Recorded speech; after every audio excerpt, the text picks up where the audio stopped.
he's not just touched the lives of millions of people, he's transformed the lives of millions of people. He's the author of many books, including Goals, which has transformed my life, and I'm certainly hoping that he'll sign before he leaves today. He's the CEO of Brian Tracy International, which website is briantracy.com, and we are absolutely honoured and delighted to have him here today. Brian, welcome, sir. Thank you, Anthony. Excellent. Brian, if we can just start with getting to know Brian Tracy, some of the sort of personal things about you. If we can just start with, where were you born, sir, and where do you live at the moment? Well, I was born in eastern Canada during the war. My father was in the RAF and stationed in Charlottetown, Prince Edward Island. Okay. I grew up in Toronto, and then my family moved to California and back to Canada.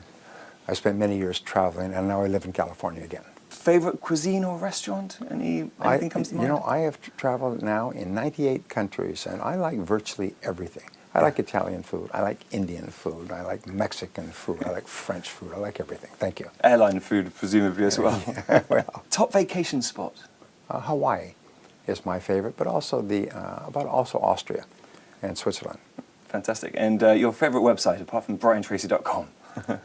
It's probably Google, because I can get so much information so fast. And your number one passion outside of changing the world and inspiring us all? Well, I love to read, and I love my wife and children, so we spend a lot of time together. So if I'm not working, I usually spend time with my family.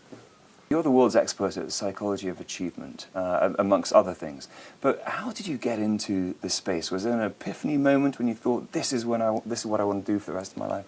Well, yes, I remember discovering something that was astonishing to me, and it was that your level of self-esteem or self-worth, your sense of personal value, the amount that you like yourself and respect yourself, determines the entire quality of your life. It determines the goals you set and how big they are. It determines how much you believe in yourself, which is how much you persist in your goals. It determines what you learn. It determines how much you like other people, how much they like you back. So the psychology of achievement is based around this concept that the more you do the things that make you feel good about yourself, which is setting goals, working toward them, treating people well, learning, taking good care of yourself, all the positive things that you do, raise your self-esteem, improve your self-image, improve the quality of your relationships with other people, and enable you to have a wonderful life. And that just set me off. Yeah, great. And because you didn't come from you didn't inherit a significant amount of money, you didn't come from a sort of a particularly affluent early childhood, I think. You then... No, I came from a poor background. My parents never had any money. They were working people. My father was a carpenter, my mother was a nurse. I left school without graduating. I worked at laboring jobs for several years, and then I got into sales when I could no longer find a laboring job, like most people in sales today. And then I started asking a question which changed my life. And the question is, why is it that some people are more successful than others? Why is this? And I looked around me and I saw people, now I was 23, 24, people younger than me doing better than me. And they weren't any smarter than me, and some of them were dumber. One of the things I say is that nothing will make you madder than to see somebody who's dumber than you, who's doing better than you. And you say, how can this idiot be doing so well? And I began asking this question. In selling, I began asking, why is it that some salespeople are more successful than others? And I did something that very few people ever do. I found later, is I went to the best salespeople and I said, how come you're so successful? And they told me what they were doing, and I did it. And I made more sales. And so people said, how come you're making so many sales? So I told them, and they did it, and their sales went up.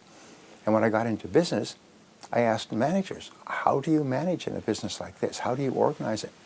And they told me, and I did it. And so one of the greatest success principles that you'll ever find is learn from the experts.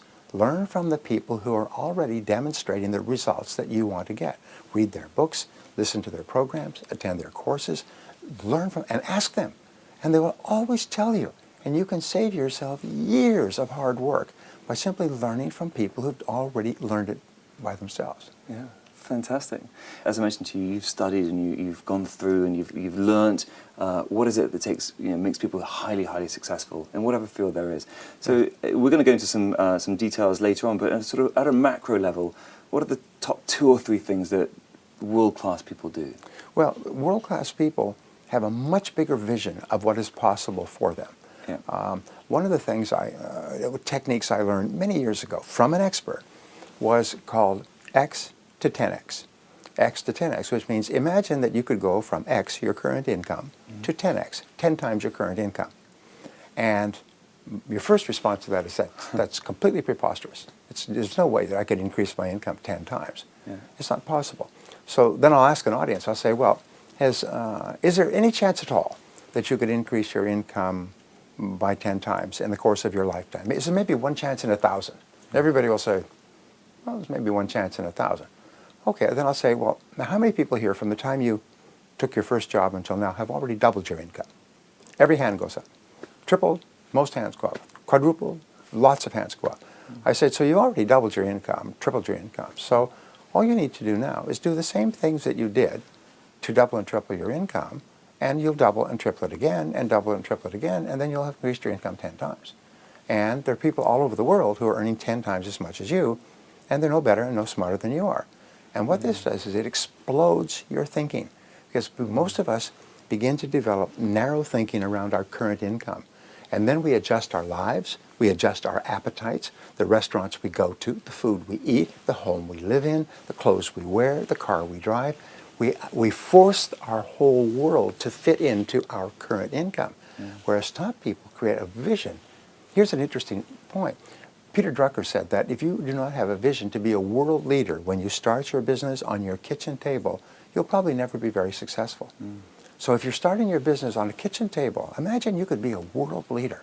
And then you ask the question, well, if I was the world leader in my field, how would I be different from today? How would my company be different from today? We were just talking earlier about Steve Jobs and Apple Computer. Steve Jobs and Steve Wozniak started out in a garage with an idea to put together pieces and make a little Apple computer that people could have at home. Bill Gates of Microsoft started off with this idea that if they could make it usable, you could have a PC on every desktop. Everyone's heard about that. That was his vision, a PC on every desktop in the world. When he said this in the late 70s, everybody said he must be crazy. The heads of the IBM were saying, there's no reason for anyone to have a computer at home. There's no reason for anyone to have a personal computer. And within a couple of years, they were literally avalanched out of the business because you find that everybody wanted a personal computer. The only question was the technology to build it and the programs to operate. Today, if you don't have a computer, you're living in the Stone Ages.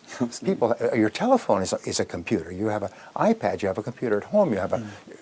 So you start thinking of, if your business was world class, if you were world class, how would you be different from today? And then here's the key. This is the key. Take the first step. The first step is always the hardest step because it forces you, like a chick breaking out of an egg when it hatches. The first step forces you to break out of your comfort zone. And the comfort zone is so strong that probably 90% of people are held back from their full potential all their lives because of this vice-like comfort zone. And when you take the first step, the only way you can do it is break out.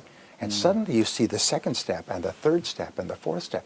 And then as you take the steps, your self-esteem goes up and your self-confidence goes up and you become more creative and you start to think of all kinds of ideas. And people say, what has gotten into you? I mean, what are you smoking? Because whatever it is, you should share it with the others. And so this is the difference between top people, is they have a big idea of what's possible and they take the first step. Yeah.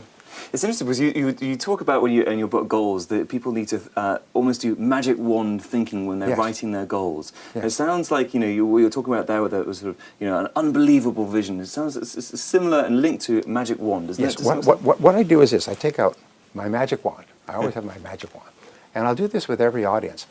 I'll say the key to success is what is called future orientation. That means top people, top 10% of people, think about the future most of the time. They think about the future most of the time, and they practice a concept used by top people called idealization. They idealize, they imagine they have no limitations, and they imagine you could wave a magic wand and make your future perfect in every way. So we say there's 4 areas. The first area is, of course, your income, your career, your work. If it was perfect, if you're earning the kind of money you wanted, doing what you wanted to do with the people you wanted to do it, what would it look like 5 years from now, and how would it be different from today? And the same thing we say is with your relationships and your family. If your family life and lifestyle was perfect, how would it be different from today? I just spoke to somebody who asked this question. He was really shocked because he found that he was working 12-hour days. He was seeing his kids once or twice a week. His wife was frustrated and irritated. He'd come home late at night and he'd watch television. And he realized, the reason I'm trying to be successful is so I can provide a good life for my family. And here I am ignoring my family. So he began to idealize and say, if my family life was perfect, what would it look like? He said, I would have dinner with my family every night. And so he changed his schedule. So he got his work done, and he would have dinner with his family every night. And then he would play with his children, and then he'd put them to bed, and then he would work later in the evening, and then go to bed at a reasonable time. He said, transformed his family life completely. And so, but if you don't think about these things, you'll just go on the same way forever, doing what you're doing. Yeah. Ask if your health was perfect, how would it be different? And finally, if your financial situation was perfect in every way, how would it be different from today? And then, what is the first thing you could do, the first step, right now, to make your future life perfect in every way? And whatever it is, just take the first step. Yeah. Interesting. Because it sounds like there you've got the visualization of, like, you know, the ideal future, which is a good thing for you to be doing for your subconscious anyway, but then also linking it down to what are we actually going to do next to deliver this. In terms of, you talk about in goals, you should write them all down. The key thing seems to be writing them all down. Yes. But in terms of goals, should you write them on, and it's a very small practical point, but should you write them on pieces of paper, computers, media? Does it not matter necessarily where you write these goals down? Is there any thoughts on that? Well, I teach a program. It's an advanced coaching and mentoring program to business owners. And I tell them that if you come and work with me for 1 year, I will show you how to double your income and double your time off within 12 months. And then what I do is I front-end load the first day of coaching so that they double their income within 30 days. Everybody does it. It's very simple. I hand them out a spiral notebook, like a school notebook, and I say, what I'm going to ask you to do is I'm going to ask you to write down 10 goals that you'd like to accomplish in the next 12 months. Write them in the present tense as though they are already a reality. Not I will earn, but I earn. And then at the end of it, write by and have a due date. I earn this amount by this date. I weigh this number of kilos or pounds by this date. I achieve this goal by this date. Now, when you write it down, you engage in what is called a psychoneuromotor activity, which is a 50-cent word, as we say. It's a big word.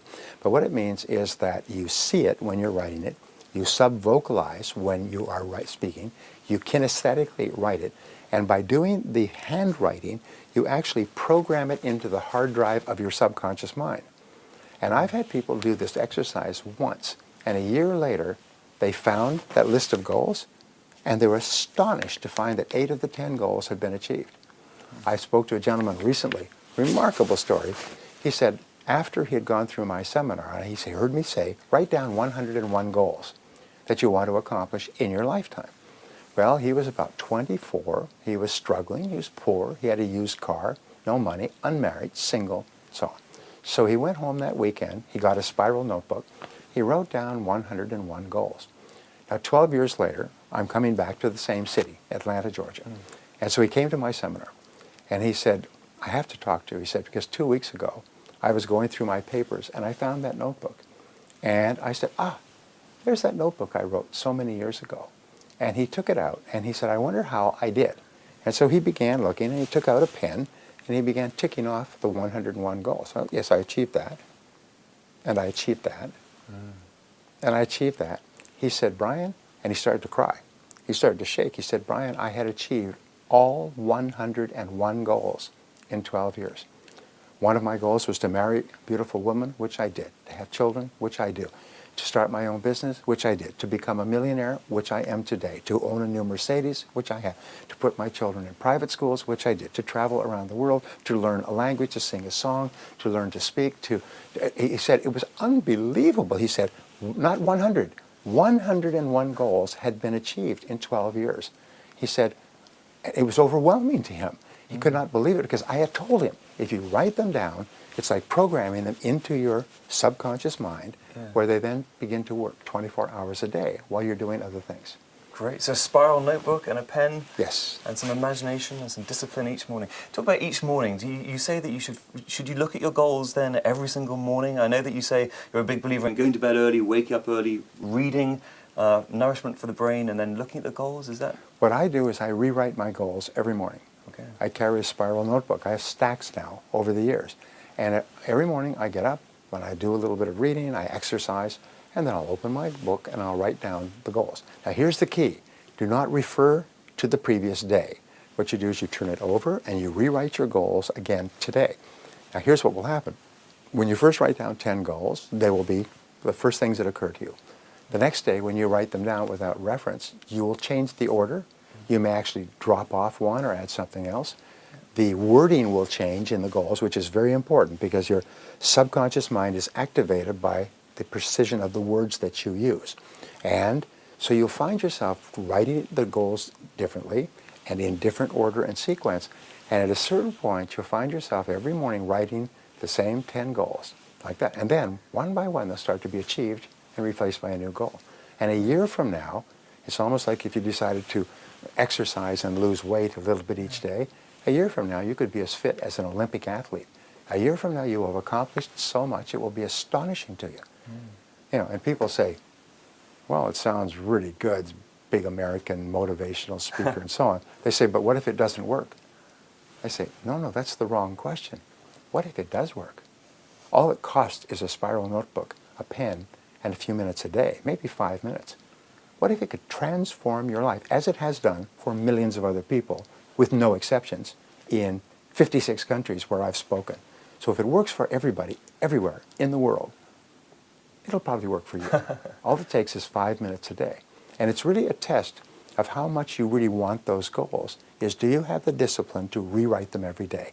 If you will do that, that front loads the entire success process. You know, the very act of writing goals raises your self-esteem, it improves your self-image, it increases your self-confidence, and it activates your creative mind. You start to see all kinds of ideas and ways to achieve the goals that you've written. It's so powerful, it's literally life-changing, that one technique. And should you, when you're with a spiral notebook in the morning, should they be the day's goals, week goals, year goals, or just the key ones? Well, it's not a time planner. No. It's just, it is your goals for the foreseeable future. Okay. Now, when I say start off, write down 1-year goals. If you have more confidence, you can write down 5- and 10-year goals. But I have never written a goal that I didn't achieve. And I've gone from literally from rags to riches, from being broke to being worth an enormous amount of money. And it was exactly what I wrote down. the car, the home, the family, the business. Everything I wrote down eventually came true. And everybody I speak to says, it all comes true eventually. Yeah.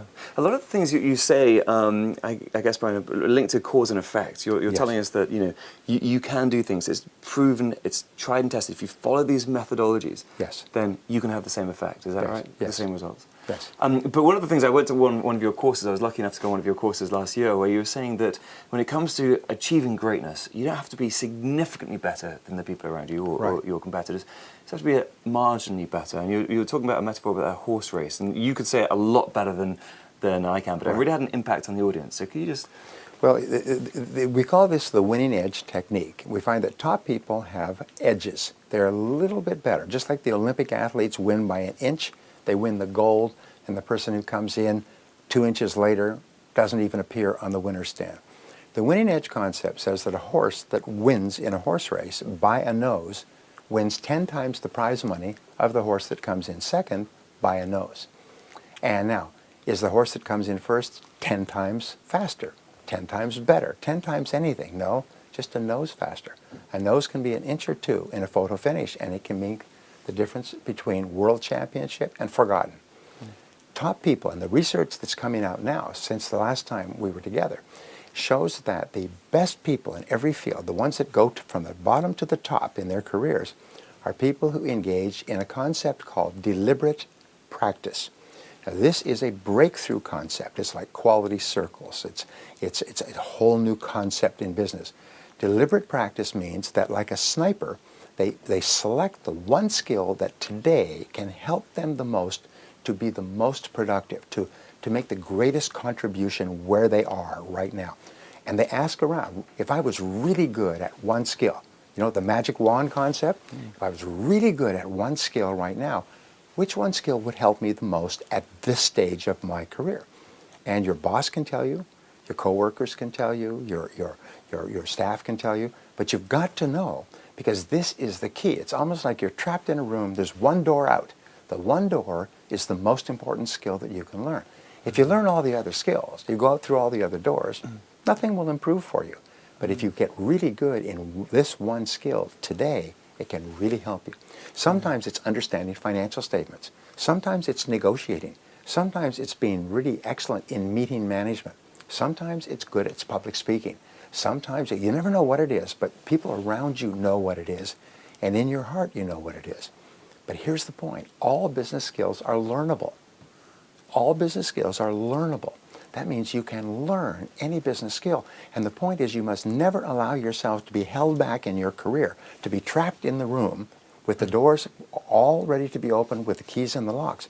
You must never allow yourself to be trapped because you lack a business skill. And many people, give you a very simple example, delegation. The ability to delegate intelligently and well to the right person in the right way, the right job, and make sure it's done, is an absolutely essential executive skill. If you do not have it, you cannot survive or succeed as an executive. You must be replaced or carefully supervised because you will never get results through other people, the definition of management. But delegation is a learnable skill, and every successful executive is excellent at delegating. They're excellent at selecting the right people, working with them to get clarity about the right job and what needs to be done, making sure that they have everything that they need, and then backing away and letting them do it. Because if you can't delegate a task, you must do it all yourself. And a lot of managers say, well, if you want it done right, you have to do it yourself. No, if you want it done right, you have to delegate it well to someone else and make sure that they do it. So it's just that one skill, and there's a series of management skills, can transform your entire career. I have had senior vice presidents working for me that I've had to fire because they could not delegate. Every single time they handed out a task, it fell on its face. Another task is planning. They could not plan, they were disorganized all the time. Another task is measuring. They could not set measures or standards so that nobody knew what target they were aiming at. So people were always at each other's throats because there were no standards. I mean, these are little things. You think, well, of course, those are absolutely essential. And they're all skills, and they're all learnable. And that's the great breakthrough. You can learn any skill you need to develop the winning edge in any field that you're in. Let's talk about learning for a second. I mean, you're a master teacher, but in terms of your students, is there any technologies or any advancements in terms of how people can best learn? Yes. Well, first of all, the human being is an automatic, a natural learning organism. A child in the first 3 to 5 years learns to coordinate 26 senses. They learn 5,000 words. They learn how to read 100 different facial expressions, so they know exactly what people are thinking and feeling. They know how to interact and get along with others. They learn at 30 times the adult rate in the first 3 to 5 years. But there's no reason why adults cannot learn at a rapid rate as well. It's like breathing in and breathing out. And to find your most successful people, we say all leaders are readers. All leaders are learners, because they recognize that whatever got you to where you are today is not enough to get you any further. You've got to be continually upgrading your skills. And sometimes one new idea at the right time, if it's the right idea for you, will save you 5 years of hard work. I was listening to an audio program last year, and I heard one concept on that audio program about business success that triggered a whole series of ideas of how you could implement that process. It's a very simple idea, and it's based on this, is that 90% of all business success is having a great product to start with. It was just a throwaway line in an interview. And I stopped the CD, and I started thinking about that, and my mind was churning. Just look at all the struggle we work for in business. We start a business, we're working, we're in competition. But 90% of your success is having a great product. And a perfect example is the iPod, iPhone, iPad. Every time people use this, what do they say? They say, this is a great product. The car that brought me over here today, Michael, the driver, has got an iPad. And he said his wife got it for him for Christmas. He said, this is a great product. He said he can't live without it. Well, So I said, how do you measure how successful you are going to be in business? How do you predict your business future? It's very simple. It's the percentage of times that your customers, after using your product or service, say, this is a great product. This is a great service. This is a great company. Because without exception, all successful businesses trigger that response. So you can take every planning and organizing, upgrading your skills, learning, staff, customer service, sales, marketing, everything comes right down to this: how often people say, after consuming your product or service, this is a great product. We went to a wonderful Indian restaurant just around the corner from the hotel last night. So we said to the concierge, is there an excellent restaurant around here? He said, what kind of food would you like? Obviously, we said, well, how about Indian food? They said, yes, one of the best Indian food restaurants in London is just off Gloucester Road. It's about a 5-minute walk. So we walked down there, and we walked in, and we sat down. Beautiful decor, high ceilings, beautiful lighting. We sat down, and the food and the service were outstanding. And what we said is, this is a great restaurant. I mean, we want to come back here. We want to come back and bring our friends. We want to bring our spouses. We want to tell other people to come here. If you can trigger that reaction in your customers, then your future is guaranteed. Now, important point. No company starts off with a product or service that triggers that reaction. The first product or service may satisfy some people, but now you just improve it. You just continue to improve it until you hit that critical point where people start saying, geez, this is a great product. Then you know you've hit it. And every product has to trigger that. And they don't start off that way. You keep improving them and improving them. Improve your service, improve your people, improve the product. If you can do that. So there's that one idea that I have generated more than $1 million in new revenues by taking that concept, expanding it like a horizon, and teaching hundreds of business owners how to install this greatness system within their business at every level, from planning, organizing, marketing, selling, customer service, business manager development, and so on. So now companies will walk out of my process and literally double the size of their business in 30 days. And when the economy is in a recession, their businesses are booming. People say, why? Well, because they've got great products. They've got great people. You see what I mean? Yeah, it's one concept like that. But you never know where you're going to find a concept like that. So you've got to be like a radar scan, screening the horizon, looking for those concepts, reading, listening, talking, asking questions. And every so often, boing, like the lightning strike in the cartoon, you get this lightning strike. One idea can save you 5 or 10 years of hard work. So it's as you were saying, it's like you're reading. I think you've mentioned before the interview, you do about 3 hours of reading each day, so you're certainly constantly learning.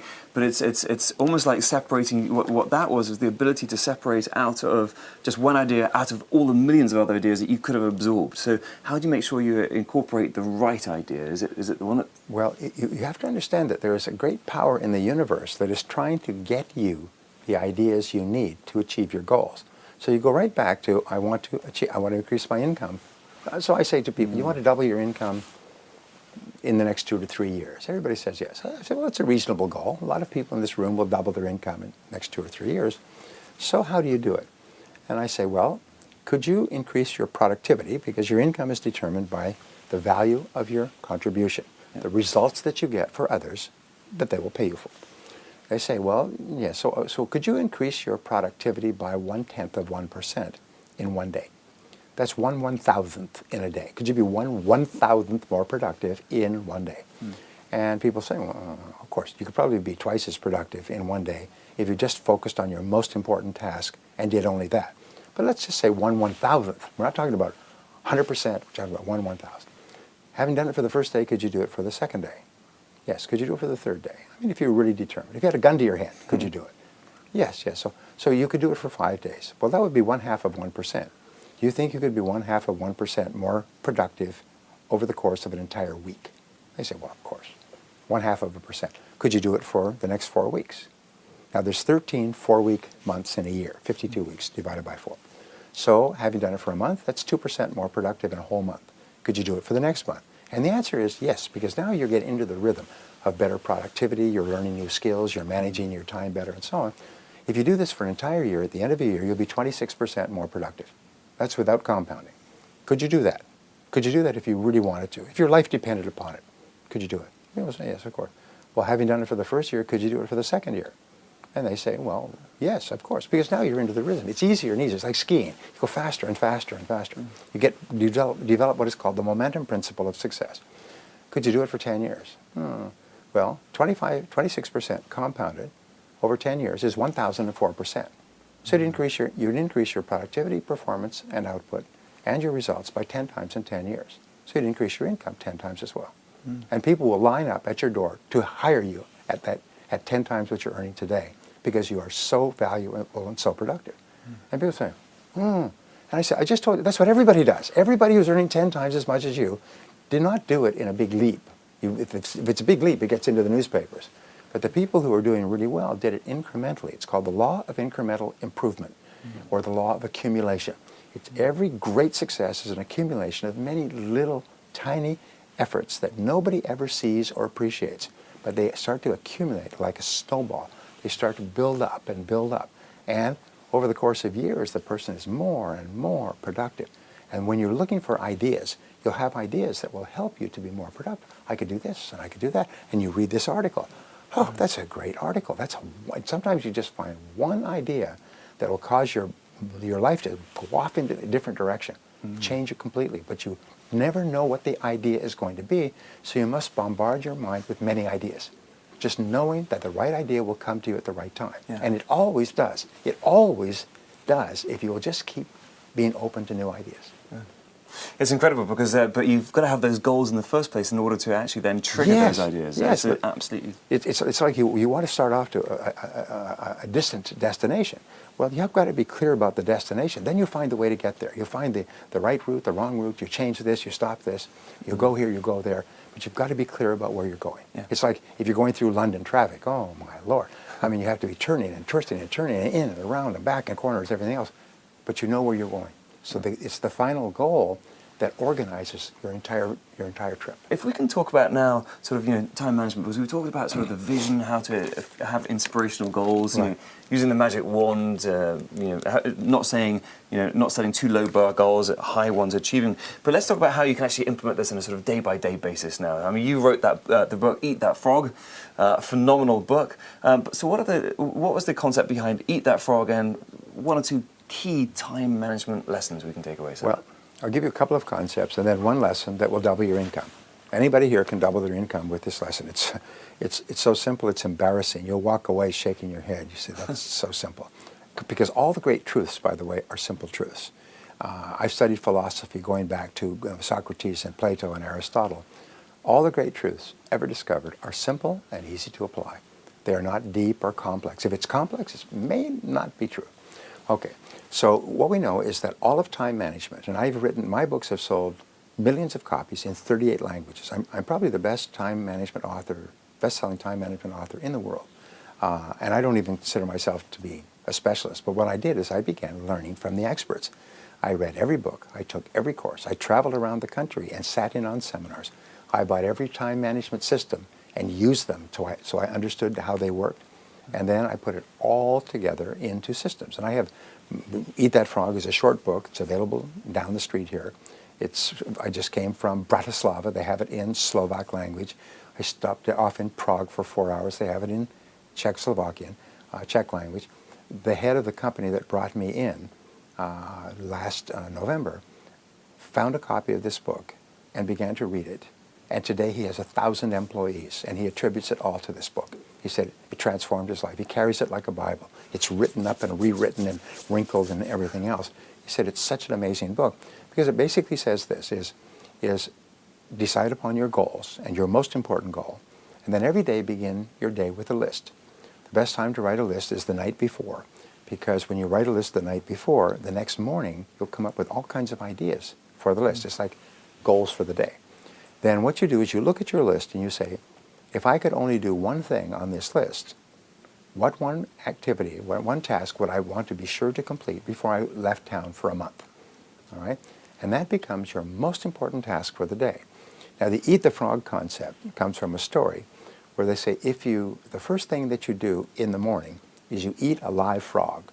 you'll have the satisfaction of going through the day knowing that's probably the worst thing that can happen to you, is eating a live frog. And the two corollaries of this principle are, if you have to eat 2 frogs, eat the ugliest one first. Now, the frog is your biggest task. It's the one you're most likely to procrastinate on. It's also the one that will have the greatest positive impact on your career if you do it now. And so if you have 2 really important tasks, do the most important one. We say do the worst first. Do the biggest, ugliest one. And the second corollary is that if you have to eat a frog at all, it does not pay to sit and look at it for too long. So what you do is you start on that task. Now, when I've done this talk, or part of this talk, for corporations, very often they will go out and they will have brass frogs made up for all their executives. And the brass frog sits on the executive's desk. And it sits there so when they come into work, the first thing they see is the frog. Or they plan their day and they put the frog on top of the plan. First thing they see is the frog, and it reminds them, start and do the worst first. Do the task that has the biggest ramifications first. And then discipline yourself to work single-mindedly at that task. No matter what happens, if you get pulled away, keep coming back to the task, like a gyroscope keeps coming back to center. Keep on that task, because you've now decided that everything else is a relative waste of time except this task. It doesn't mean they're a waste of time, but relative or in comparison with this task, everything else is secondary or worse. If you can do that and develop the habit of doing that, you will double your productivity the first day, and it will just continue to increase for the rest of your career. You will be so productive, you'll get so much done, you'll get more responsibilities, you'll get more opportunities. But here's the wonderful thing. Everybody wants to feel like a winner. Everybody wants to feel like a winner. So how do you get the winning feeling? Simple answer, you win. Okay, how do you win? Well, you cross the finish line first. Now, fortunately, in life, what successful people do, and I learned this after many years, it's so important, is they set up finish lines for themselves that they can cross. And so, if you complete a task of any value, it's like winning a little bit, and you feel like a winner. You start, you work, you complete the task. Even if all you do is wash your car and clean out the inside, you stand back, you feel happy. Because whenever you win, your brain releases endorphins. And endorphins are called nature's happy drug. And they make you feel happy. And your self-esteem goes up. And your self-confidence goes up. And you feel happier and more personable. You're actually a more charming person, believe it or not. When you set up a task and you complete it, you feel like a winner. Your endorphins go up. Your self-esteem improves. Your self-confidence goes up. Now, if you have a list of tasks to do, and you choose to do your most important task, and you complete it, you get a rush. It's called an endorphin rush, like that, and your brain releases endorphins which flood your system and make you actually feel exhilarated. You almost laugh out loud. You're happy. Your heart rate goes up. You're smiling. Sometimes you will stay and will work late at night to complete a task, and you get it done at 2 or 3 in the morning, and you finish it, and even though you should be exhausted, you're happy. You can't sleep. You're walking around. You watch television. Because you feel great. So what do winners do? Is they recreate this feeling over and over until it becomes a positive addiction. Now, positive addiction is a very interesting subject. You can get a negative addiction to an illegal drug, or you can develop a positive addiction to endorphins. And positive addictions are fed by setting and completing important tasks, tasks that have an important role in your life. People say, well, don't you lose your spontaneity if you're always working on top tasks? No, you're happy all the time, and you are respected and esteemed by the people around you, and you feel proud, and you have a positive self-image, and people like you, and you earn more money. What's to complain about that? So therefore, it's a very simple thing, and that's why the book transforms people's lives. It takes them from rags to riches. Make a list. Identify your most important task, start on that, and stay with it until it's done. Now, I said I would give you a formula. I'll give my friends a formula here. I call it the AB formula. And the AB formula says simply this. If all the work you have to do, there are 2 types of tasks. There are A tasks that move you toward your most important goals, doubling your income, improving your lifestyle, increasing your sales and marketing. There are B tasks that do not move you towards your goals. Conversations, playing with the internet, reading the paper, going for lunch. In many cases, they move you away from your goals. So here's the rule. Do only A tasks. do not do B tasks at all. If you will do only A tasks, the tasks that move you toward what you say you want, only those tasks, and then you do the tasks that move you the fastest toward what you want, your most important task, you will have a wonderful life. But most people, 80% or more of people, spend their entire days on B tasks. Tasks that are fun, small, irrelevant, useless, make no contribution to their careers, and they don't understand why 10 years have gone by and their income has gone up at the rate of inflation. Whereas the people who've been working on A tasks, their income goes up and up and up. People eagerly pay them more money because they are so valuable to the company. Actually, I remember you talking about an hourly rate and calculate what your hourly rate is, and therefore only do things that justify that hour. Can you just reiterate that point? Because it's linked, isn't it? Well, we find that the average Brit, average German, average French person works about 1,600 hours a year. Average executive or business owner works about 2,000 hours a year. So what you do is you take your annual income and you divide it by 2,000. So let's say you're earning 100,000 pounds a year. Divided by 2,000, that means that you're earning 50 pounds an hour. This is your hourly rate over time. You can even include all your benefits and pensions and so on. But whatever it is, just let's say your hourly income is 50 pounds an hour. That means by law, the Ricardo's law, David Ricardo, the British economist, law of comparative advantage, is you don't do anything that pays less than $50 an hour. You only do things that pay you $50 an hour or more, or that people would pay you 50 quid an hour or more to do. And everything else you delegate. If there's something that someone else can do for 10 pounds an hour, you hire somebody to do that. 20 pounds an hour, 30 pounds an hour, you keep hiring people who can do things, tasks, at a lower hourly rate than yourself. Now here's the great discovery, and this again is life-changing. I call it the law of three. The law of three says that no matter how many things you do, how many tasks you do in a week or a month, and there's usually 20 or 30, 3 of those tasks account for 90% of your value. Only 3. And you make a list of all of your tasks, and I do this with my business owners, and I have them go through this, and they're astonished. And they double their income within 30 days. Because I ask them the 3 magic questions. Magic question number 1. If you could only do one thing on this list, one task on this list, all day long, which one task would have the greatest positive impact on your career? Which one task? Well, it'll usually pop. It'll jump out at you. So you put a circle around it. Then you say, if you could only do 2 things all day long, which would be number 2? And you put a circle around that. If you could only do 3 things all day long, which would be number 3? Put a circle around that. And suddenly, it's almost like all these other tasks fade. Like in a camera shoot, in a movie, they fade, and those 3 tasks are sitting there, like those 3 magic tasks, and you realize, oh my God, those are my big 3. Everything else is secondary.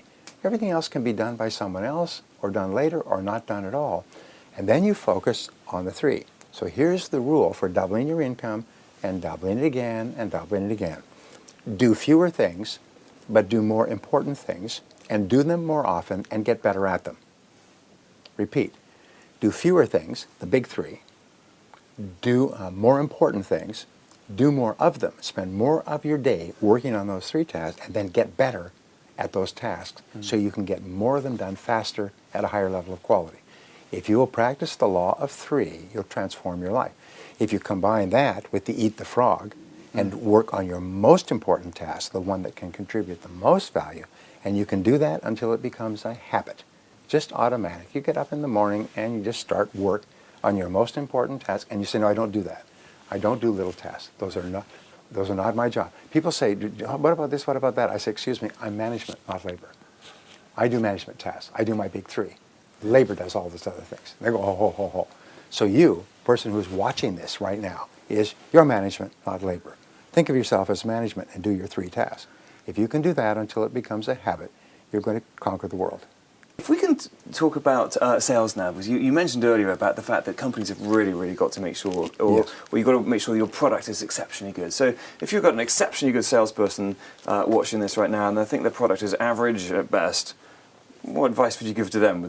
Should they just leave and go and find a company where the product is good, or should they scream at management that they need to incrementally improve their product, do you think? Well, they should probably have their managers look at the first part of this interview. The second part is, if you're in sales, as I was for many years, you don't really have a choice over the product. You have to assume that your company has produced a good product or service and they have priced it well in a competitive market. So your job is to sell more of it. And this brings us to the great breakthrough of the 21st century, is that all sales in the 21st century are relationship sales. They're relationship sales, which means that people do not buy the product or service, they buy how they feel about the person selling it. And then the product or service becomes important. So the first job of the sales professional is to take the time to develop a relationship of trust and credibility with the prospect, sincerely. We say step one is to separate prospects from suspects. A prospect is someone who needs it, who wants it, who can afford it, and who can use it. And they have all of those needs now. Yeah. A suspect is someone who may need it or want it sometime in the future. Don't spend all of your time, or any of your time, speaking to people who don't have a need for what you're selling in the short-term future. So you ask them some questions. What are you doing now, and how is that working, and what are your plans for the future?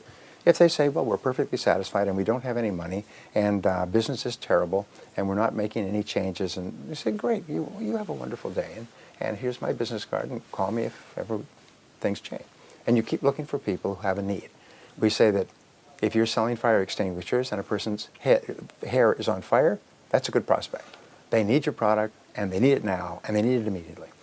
And so there's a whole series of things we teach on how to identify the best prospects, how to find them, how to approach them, and so on. The second thing is to build credibility with them. In sales and in life, credibility is everything. Your trustworthiness, your believability, how much I can trust you, how much confidence I feel in dealing with you, is the most important single factor, not only as a salesperson, but as a human being. And so you will find that your very best relationships in life are people with whom you have this perfect trust relationship. Your spouse, your best friends, your best customers. You have a relationship. I work with people on multi-million-dollar deals whom I've never met on the telephone or by email because we have a trust relationship. And we can enter into agreements, and we can make commitments, and we can actually spend money and put in hours because we trust each other. There's no problem. And so trust between a customer and a salesperson is really important. And you build trust by asking questions, not by talking about your company or your service, by asking really good questions and listening closely to the answers and working to understand your customer. One of the things I say is position yourself as a doctor of selling. Many salespeople kill the sale by walking in and saying, hello, I'm Brian Tracy, let me tell you about my product or service. That's like going into a party and saying, oh, you're a pretty girl, and jumping all over them. Wait. It's too soon. It's too soon to pounce. Most salespeople go in and pounce because they're nervous. Instead, what you do is you go slow. And what you say is I'd like to ask you a couple of questions and see if we can't help you achieve your goals in a cost-effective way. Would that be all right? People will relax if you offer to ask them questions and make no effort to sell at all, because you don't even know if this is a prospect or a suspect yet. So if you start to sell before you are clear and before the customer is clear that a need exists, you'll kill the sale. So just go slow and ask questions, and ask questions about them. One of the things we teach our sales professionals is to prepare thoroughly for every meeting. Go on to Google, do whatever you need to do to find out everything you can about the prospect before you meet them for the first time. Remember, the first impression is lasting. And a customer today can tell if you're prepared or not within 30 seconds. If you walk in and you say, thank you very much for your time. I had no idea your company had been here for 33 years. You have 270 people and 12 branches, and your best-selling product is this or that, and it just won the quality award last year. I say, how do you know all this stuff? Well, I went to your website and I looked it up. And what do people put on their website? They put the things that they're most proud of. We call this their bragging page. They put things on their bragging page. So you go to their website and you'll learn the things that they are most proud of as a company. And if you feed it back to them and say, I looked at your website and wow, that's pretty good material. They say, gee, we can't even get our own people to look at our website, much less outside people. And you know what? Your credibility goes straight up, and their fears and skepticism and negativity goes straight down. And there's an inverse relationship between the two. As your credibility goes up, their fear goes down. Now, they start off with a high level of fear and skepticism. But as you begin to build credibility by doing your homework And then by asking good questions to fill in the answers and listening closely to the answers, they start to go, oh, I'm dealing with a professional. Thank heavens. So here's what I teach my professionals. I say, imagine that you are a doctor of selling. I have my diploma grantor here in my form of a magic wand, and I'm going to make all of you into doctors from now on. The only difference is that you make house calls, and other doctors in Harley Street, you have to go and see them, or wherever they are. So what does a doctor do anywhere in the world? A doctor follows 3 steps in a doctor relationship, doctor-patient relationship. The first step is the examination, where the doctor asks a lot of questions, takes tests, pulse, heart rate, blood pressure, and so on. And then they do tests, and then they sit down and they say, here are the results of our tests. This is the questioning process in selling as well. Here's the diagnosis. Here's what we think you need. Here's the situation that we think you have. And the customer says, yes, that sounds like what I have. That's what I need. The waiter says, this is what I would recommend for you based on what you want to eat. And you say, yeah, that sounds good. Then the prescription is, now here is what I suggest. And this is where you offer your product or service or close the sale. So it's always examination, diagnosis agreed upon, and prescription. What most salespeople do is they commit what we call sales malpractice, is they walk in and they go straight to prescription. And they start talking about what the product or service will do and how long their company's been in business and how long they... The customer doesn't care about that. The customer only cares is, how will your product or service transform my life or work in some way? How will it change me? How will it help me or benefit me? And I don't even want to know that until I get to know you, and so I trust you, and you get to know me so that your recommendation has some value. Imagine if you went into a restaurant with many dishes and you say, what would you recommend? And they say, this and this. Well, don't you want to know what I like or what I want? Or, no, I don't know, everybody likes this. Well, that's how most salespeople sell. They just walk in, they assume that whatever somebody else bought, this person wants as well. So they talk about the product.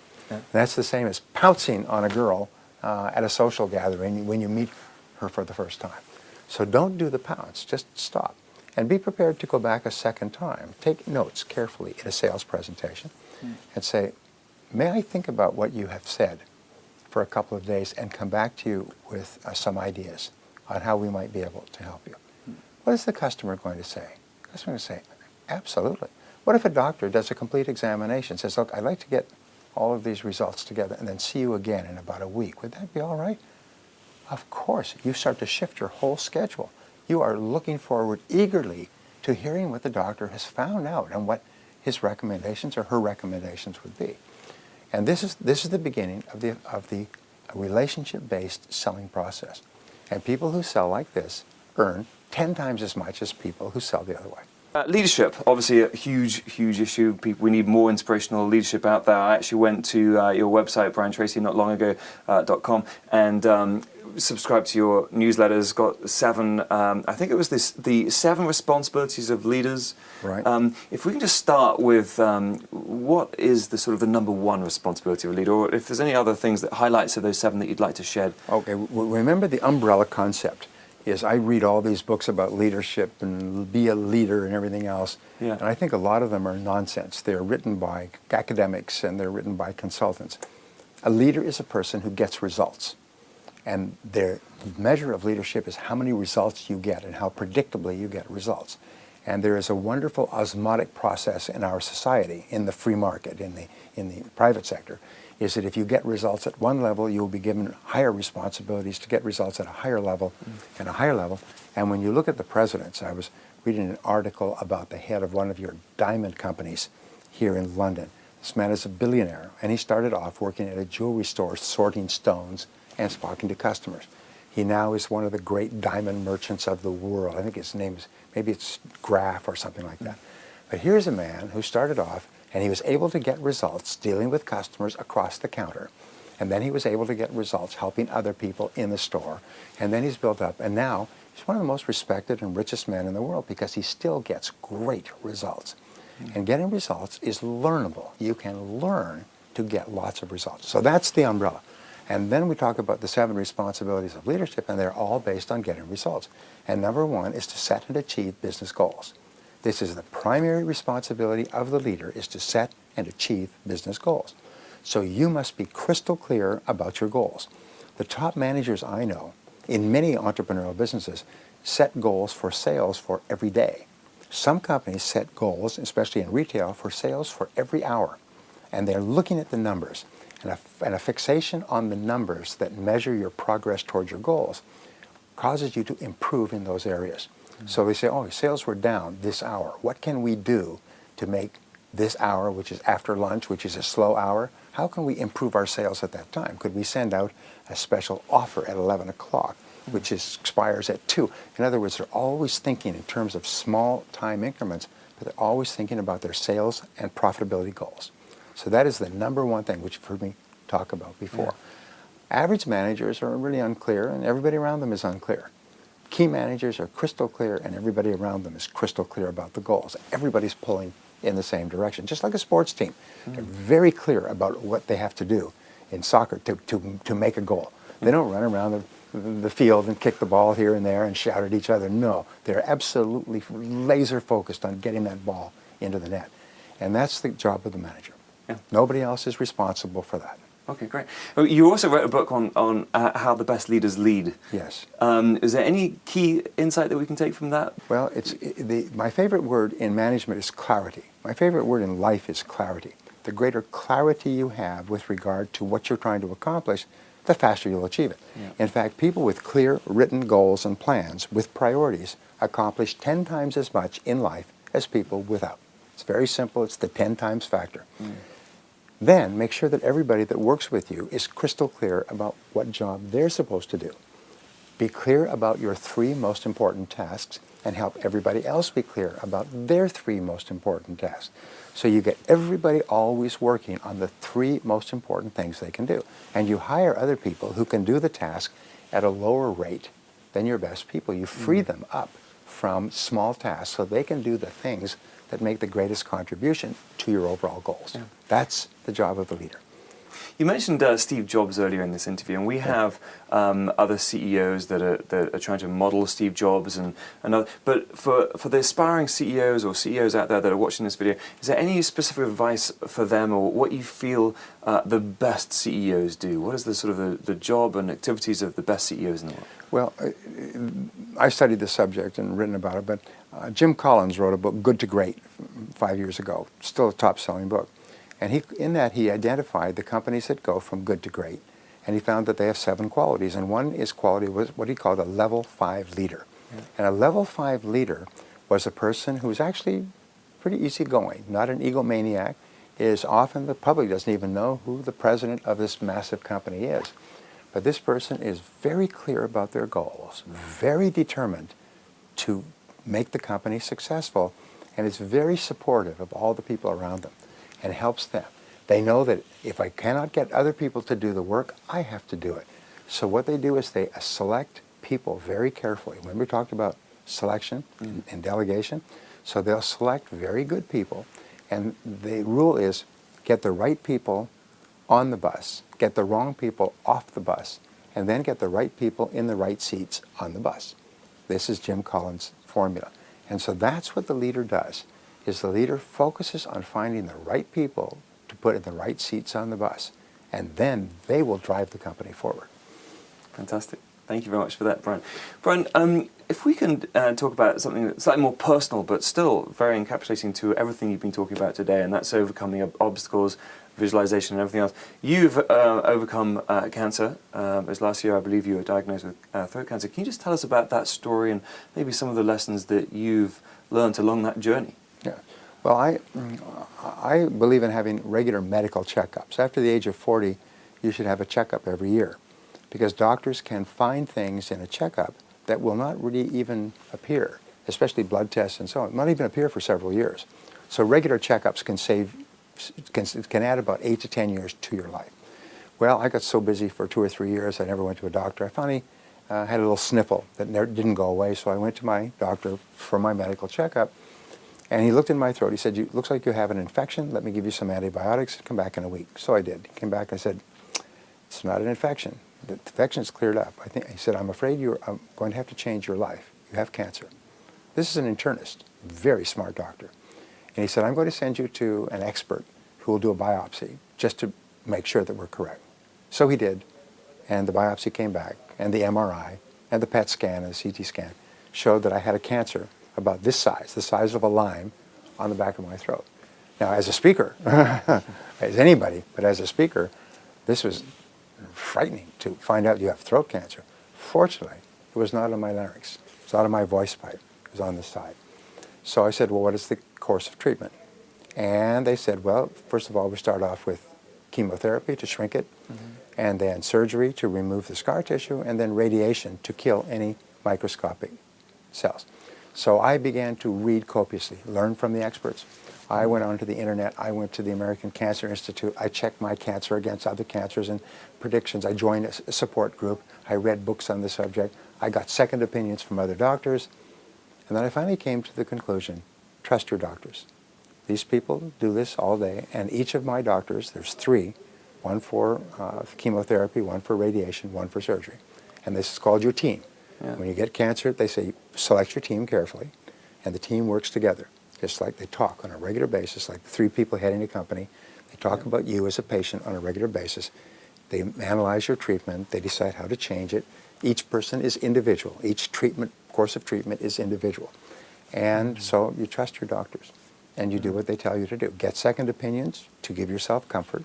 Learn everything you can, and so I did. I said, what's the likelihood of success? And they said, most people who go through this go through it once, and they are cured, and it never happens again. If you remember, the actor Michael Douglas came down with throat cancer about the same time, and it was more serious than mine. And he just went through his course of treatment. He trusted his doctors, and today he's back to a normal life and making movies. So the best advice I can give you is be well informed. Don't allow yourself to be put off base, and then trust your doctors. Your doctors have one goal in life, and that's to heal you, to cure you, to get rid of the cancer so that it never comes back again. And so that's what I did. And I made a movie of it, which is now on the internet, and I think it's called Conquering Cancer. So if you go to briantracy.com, and if you or anyone in your family has cancer or learns that they have cancer, go and watch this movie, because people are saying transforms their confidence in their ability to deal with cancer and to deal with a family member who has cancer. The 4 most important words ever discovered in history are the words, this too shall pass. This too shall pass. It's true at all times, for all people, under all circumstances, in all situations, whether it's the economy or whether it's a relationship or whether it's cancer. This too shall pass, one way or another. If we can just end with one piece, what we call the one piece of advice game. That's just one piece of advice for in the following scenarios, if we can. Right. So a salesperson wanting to double their income. Well, it's very simple. Double the amount of time that you spend face-to-face with customers from this day forward. Use every single bit of intelligence, brilliance, time management, planning, goals, efficiency to double the amount of face time.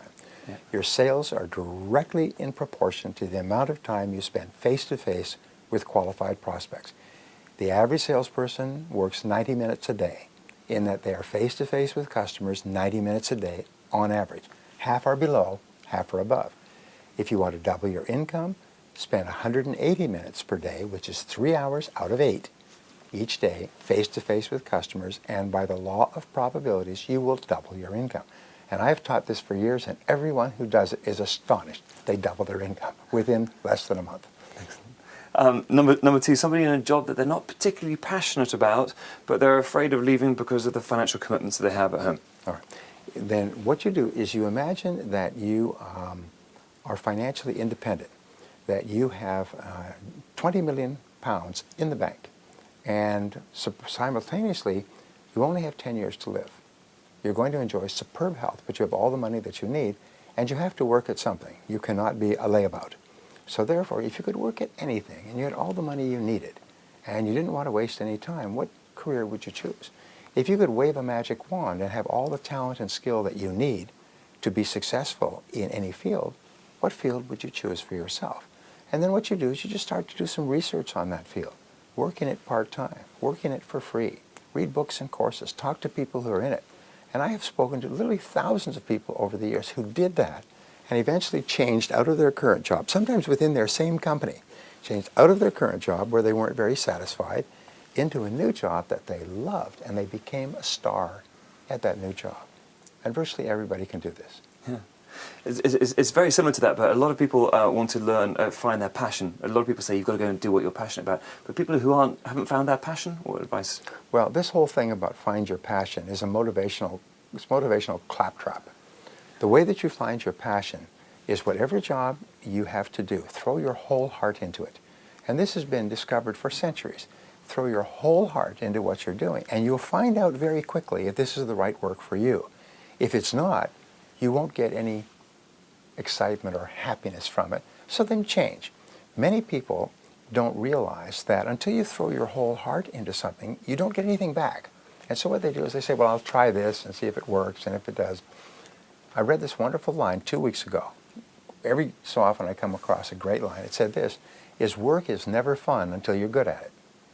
And so when you begin at a job, it may take you a year or two of hard work to become good at what you're doing.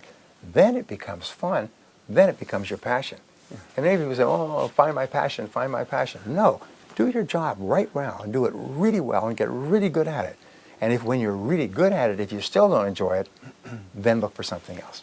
Excellent. Somebody who knows what they should do from an intuitive perspective, but they're feeling the fear and they're not taking action. All right. The greatest obstacle to success, to answer your question, is the fear of failure combined with the fear of rejection. The fear of failure is, what if I lose my time, lose my money? The fear of rejection is, what if I make a mistake and somebody disapproves of me? We are obsessed with the opinions of others, and we're obsessed with failure. Now, we find that the great discovery in all of human history is that you become what you think about most of the time. Top people think about their goals all the time, and surprise, surprise, they create wonderful lives for themselves. Average people think about television and sports and socializing, and surprise, surprise, that's what they're doing 10 or 20 years later. You also become what you say to yourself. So you can have an enormous impact on your emotions of confidence and courage and competence by speaking to yourself in a positive way.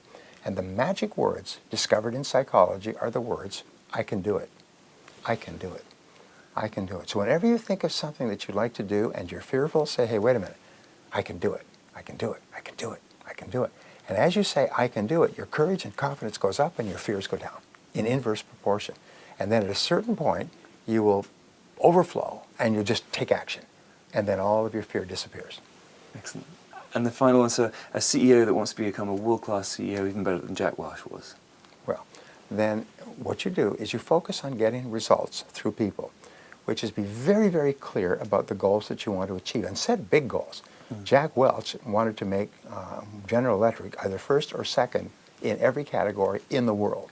And that was his rule, is we will be first or second, whether it's turbine engines or whether it's powered hydroelectric dams or nuclear reactors, we'll be number one or number two in every field, or we'll get out of it.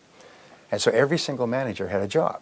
Is if we're number 5, your job is to get to us to 1 or 2 within a certain period of time, or we will discontinue the field and maybe discontinue you as well. So everyone in his company, all the officers were focused on winning battles, getting to 1 or 2. The second thing is be very, very sensitive and considerate to the people that you work with. All the best managers, they're firm, but they're very caring about their people. They're very thoughtful. They're respectful. They are courteous. They treat people well, and people feel happy when they go to work for these people. And as a result, they produce twice as much as they would anywhere else. Brian Tracy, it's been a personal goal of mine to be sitting in front of you like I have been today. So I'm absolutely honoured from the bottom of my heart to have you here, sir. And thank you very, very much indeed for your insight and your wisdom, as always. Thank you, Anthony. It's been a pleasure. Thank you.